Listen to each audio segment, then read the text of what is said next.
There is a battle raging in our world today. It's a battle of worldviews, the battle of ideas. It's a civil war over values, and the front lines are high school and college campuses. I was brought up in a Christian family, taught the Bible, and then with school, high school, and even college, you're taught evolution. Not really interested in where we came from or where we're going. We're here for some reason, and if we're not, as long as we have fun, It's a battle for the hearts, minds, and souls of our students. The truth is, there are no absolute truths. Even God doesn't work that way. Since there are no truths, you have to find your own way. Nothing is concrete or set in stone. Because everything changes. That's the only thing that we do know is change.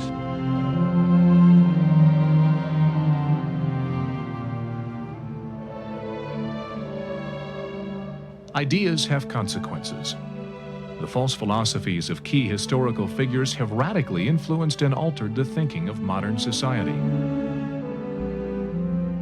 I think it's more the professors' role to challenge our beliefs, because we come here with a set of beliefs and we got to get rid of it.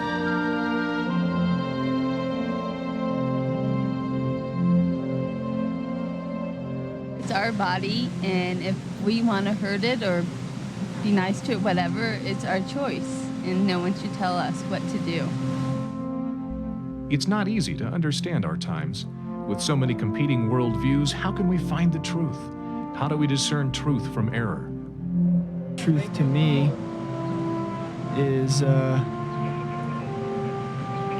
what is truth to me?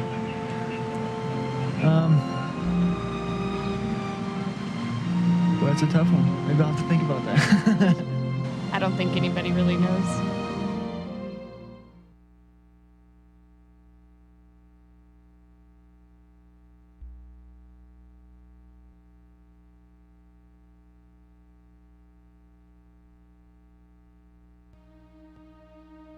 Since the dawn of time, man has searched for truth. What is truth? Where can it be found? Why are we here? What does the future hold? Secular humanists attempt to answer these questions, but without God. Instead, they look primarily to philosophy and science. Ultimately, they believe truth will be found by looking to human reason and scientific observation. Man is the measure of all things. He is the captain of his own destiny. He alone is the guarantee of his own future. Secular humanism is a term often surrounded by confusion and controversy. Some people deny that secular humanism exists, dismissing it as a creation of the religious right. This is because secular humanism, as an organized belief system, has relatively few adherents and even fewer proponents. The term humanism further adds to the confusion. Many people, including many Christians, consider themselves to be humanists. That is, they believe that humans have dignity and should be valued. However, when the word secular is added, the term humanism takes on a totally new meaning. It signifies someone who denies the existence of God, rejects divine revelation, and believes morality is relative to individuals or societies. Secular humanism is a real and well-developed worldview. It is the dominant worldview taught in our public schools and colleges. Secular humanism permeates America's culture-shaping institutions, the universities, the courts, the government, the media, and even many churches. Today's young people are growing up in a world where right and wrong are determined by circumstances and personal preference. Humans are viewed as no more than animals controlled by their environment. The family is being redefined with devastating consequences. The church has lost much of its effect on the culture, often withdrawing to the sidelines of society. Secular humanism, to a great extent, has replaced the Judeo-Christian worldview as the dominant worldview in American society. As the church has gradually retreated from these culture-shaping institutions, secular humanism has been quick to fill the void. In order to understand the current war of worldviews, it is essential to understand the historical roots of secular humanist thought.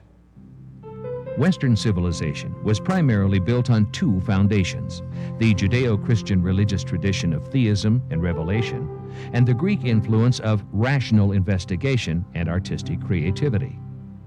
The Greeks were people who took pride in humanity and its achievements. Many pursued wisdom strictly through philosophy and science. The Jews and Christians, however, viewed philosophy and science through the lens of divine revelation. They looked to the scriptures to guide them in how they should view the world, as well as how they should live and treat others.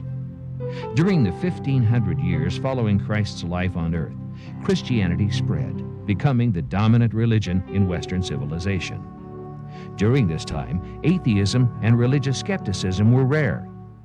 In the 17th and 18th centuries, during the time known as the Age of Enlightenment, there was a great increase in two major philosophies: rationalism and empiricism. Rationalism is the belief that all claims of truth should be judged solely by human reason, without any appeal to divine revelation.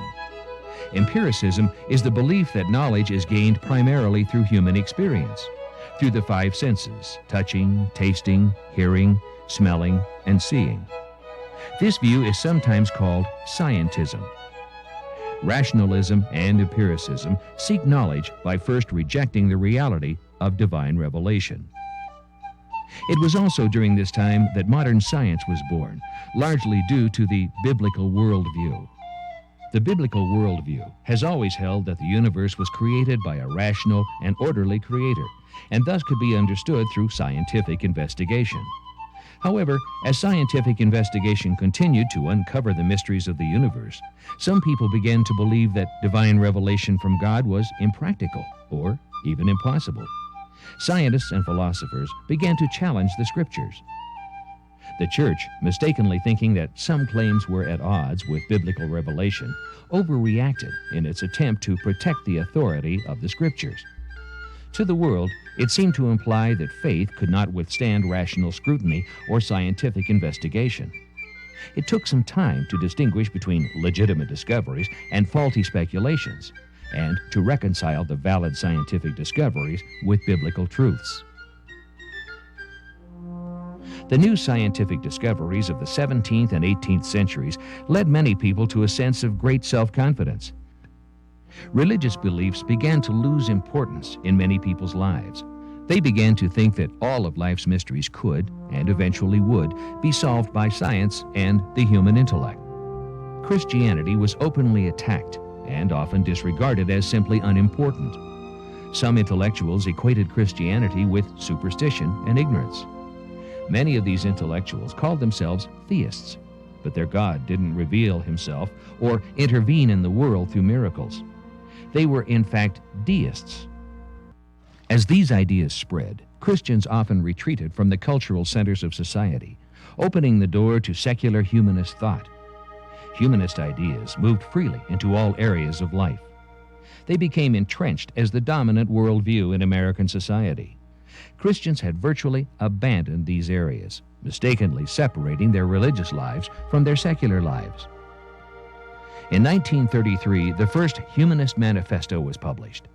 The manifesto made it explicitly clear that God has no place in the secular humanist worldview, though humanism was still considered to be religious in nature. In 1973, Paul Kurtz, editor of Free Inquiry and one of today's leading secular humanists, drafted the Humanist Manifesto II.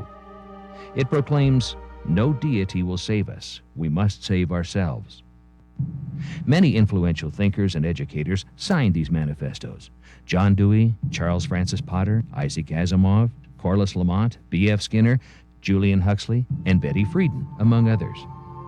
Many eminent scholars, educators, and other influential people have also been nominated as Humanists of the Year by the American Humanist Association. Individuals such as well-known authors and scientists Linus Pauling, Carl Sagan, and Isaac Asimov. Famed psychologists and psychotherapists Carl Rogers, Erich Fromm, B.F. Skinner, and Abraham Maslow. Many influential feminists were also nominated, such as Mary Calderon, Betty Friedan, and Margaret Sanger. Ted Turner, the media mogul and founder of CNN, was nominated as well. Secular humanists have influenced every area of society and education. A shift has occurred in the way much of America thinks.